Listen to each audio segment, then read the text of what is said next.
Kadam pite ditana Kuki le Tangkhul namte ni ke ka kina na achi thla hi tuni puma isim thale ni khu thum a thling do tan thalki kap chule in mei ki hal na to jong kingalowin achi thla jingen boina hi February ni simsagi a kuna ki pan ahin Tangkhul mi khat Kuki in avo e ti ji a hong ki pan hi in hichi boina ji hin in sung phabem in adal han azam tawin hichi boina to ki manin Ukhrul district nga state government in ninga internet akhatan hichitu ahin tuni chun cycle MLA kimne hang singin relief camp ongjam do ho vilna aga neijin chiltle te se ho ho yong mi phabe avil kinin alhanga ki asu hon jong ki tho thaina chanin ani ki tho pi ubin a video ho hi chom khat ga ve tari hi ti ve Kim neo hi pa chat om ta hi tu chunga popular government ke se ma chu kanam ko gamma ding tia dilia hin ko wang wa chi lo hin chu bana chu li tan lang heng boi wa he ama consistency hi lo wanga nam ngai lu za la dal lu jeng hen chu tal thana chu hong jam ho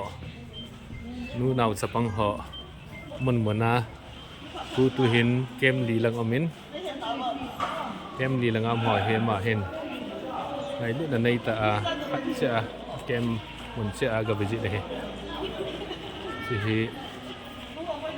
ama hi cycle gam consistency se dinga MLA hi kon nam wa dinga MLA hi ti hi phot se le khan he pa ta ram ta he Giao lên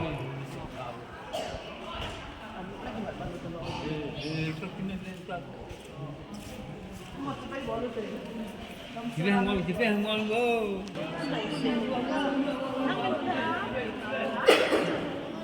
lung suy om ta nu nào chapang ho hi ve tu nia hin thu gan thei jong leo hen si igim nào hi bu akile lo đi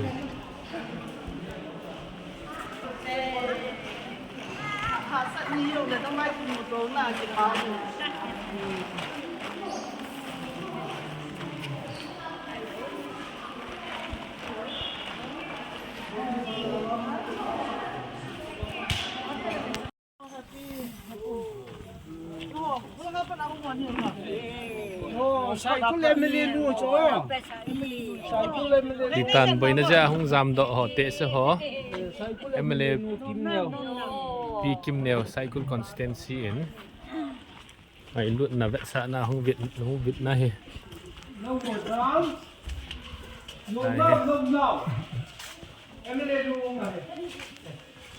ông voi MLA nu không nghe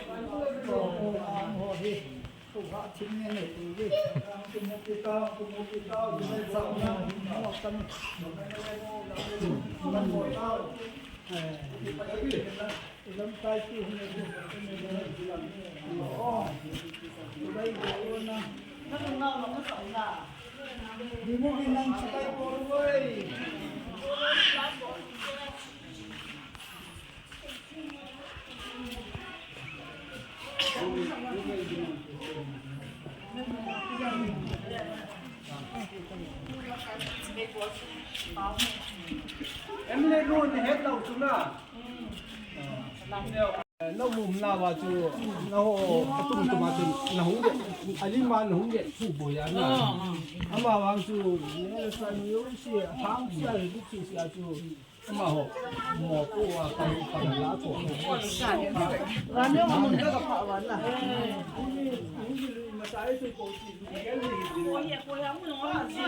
thắt thêm rồi ra cáo xíu đi tan apa na không dám độ họ lại muốn na hi mi thầm hận con họ em lên luôn ngày luôn là nay ta không bị chuyện này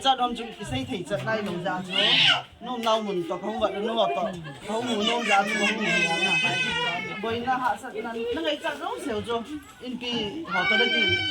cái đấy đủ cả nè nghe vì là cái thể hiện là bối thể hiện là nó đâm xe ra nó bỏ đồ cái đó mà anh muốn chơi phi tiền nào chứ ti chun sun hlum ke ya in ki hal le ke khap tu na om jingin hi zo chun zan khojin ding kun lang hin kamjong district tangkun ten zanin cha sat lang a hal hagok ki dun anu pi ho meira pai bi ki sa hon mei sel ki dok bovin boin tampi ana su kinin 11 AR Assam Rifle CO pa lam kai na in phat so ta pi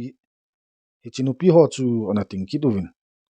hi chi ki boin ho video ho hi chom khat ga ve khom ki hi ti ve So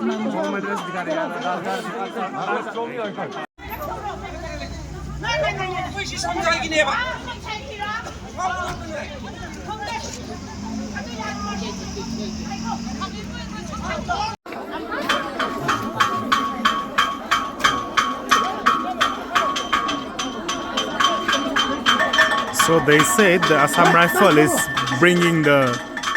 Kuki people over here. So just have a look by Assam Rifle.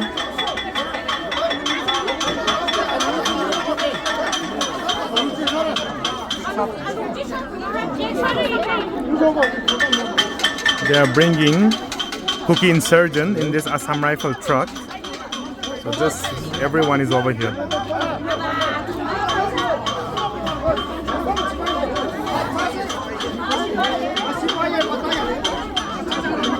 That's, I think, Assam Rifle, right? Look at that. Look at that. That's Assam Rifle.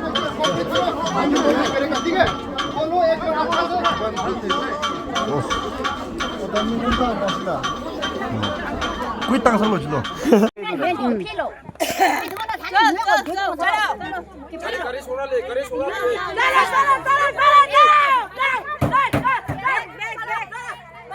Sipai thana wen ne sipai sora hai khai ni rampoi khuli hi thana wen ne ko so sipai ne rampoi sin lo na kham lok le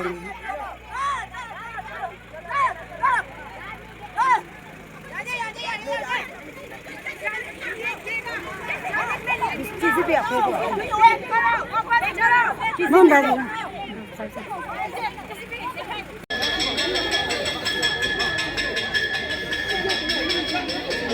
Bum bum tung nơi trong sân.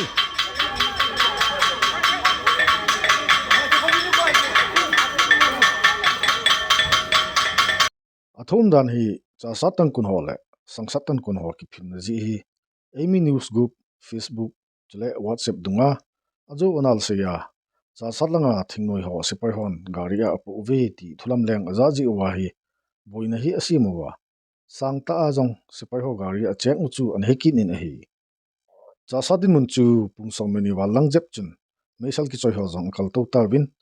SP pa lam kai na in ki ho na na nevin ama hole BSF on phate get duty apu pi divin a savin 11 Assam Rifle adjutant pa vai sanan Assam Rifle kalam 3 cha sat ko sunga din duty podin ada sa oben LMS school maile santute dukan mayong duty bolding na koivin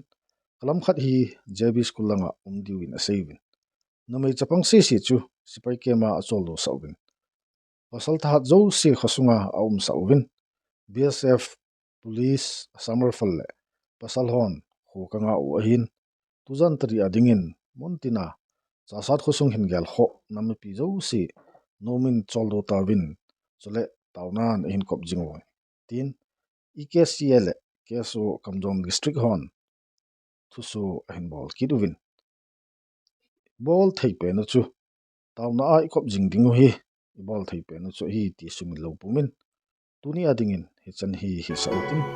chan him chai tai be